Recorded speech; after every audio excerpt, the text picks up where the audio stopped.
Welcome to the broadcast. Our sign language interpreter is Maresho Witi and I am Ashley Mazuri. Now, President Samia Suluhu Hassan of Tanzania has been sworn in for a second term as president at a military base in Dodoma, with the ceremony restricted only for dignitaries. Throughout her acceptance speech, Suluhu decried the bloody demonstrations that shook the country, saying that those arrested during the demonstrations were foreigners, as she emphasized on the culture of Ujamaa, which has been championed by Tanzania. Winfrey Owino draws a portrait of the swearing-in of Suluhu that occurred earlier in a controlled setup following days of internet cutoff. On Monday, November 3rd morning, dignitaries and only invited guests sat at Nishani Grounds, a military parade ground in the sleepy administrative capital of Tanzania, Dodoma, to witness the unusual swearing-in ceremony of President Samia Suluhu, who was declared president-elect by the electoral agency on Saturday morning. Amid heightened political tensions following the disputed October 29th polls, the ceremony, broadcasted live on TV, happened with heavy security presence without members of the public or live streams online. Taifa imegawanyika na mioyo ya watu imejeruhiwa.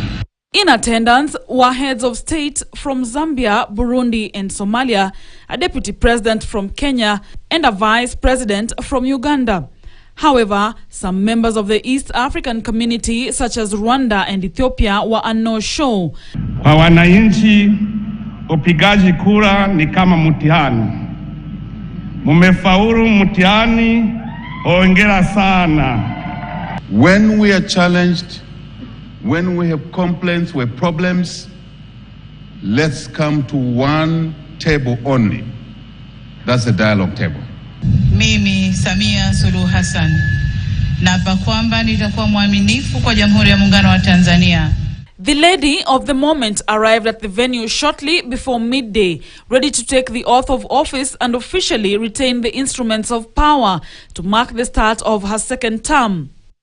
In her acceptance speech, she sought to downplay the extent of the violence since the protests erupted on election day and condemned the violence, claiming that suspects arrested in the protests were foreigners, as she ordered security organs to restore normalcy in the country. Nitumie fursa hii kutoa onyo kama mama, kutoa onyo kwa wale wote waliochochea uvunjifu wa amani. Na nawataka watambue kuwa vurugu na uvunjifu wa amani huishia kupimana nguvu na uwezo wa kujihami, ila mazungumzo huzaa mshikamano. Despite international observers raising concern over the transparency of the election and its violent aftermath that has reportedly left hundreds dead and property of unknown value vandalized, she said the election was free and fair. Winfrey Owino, KTN. Staying in Tanzania, President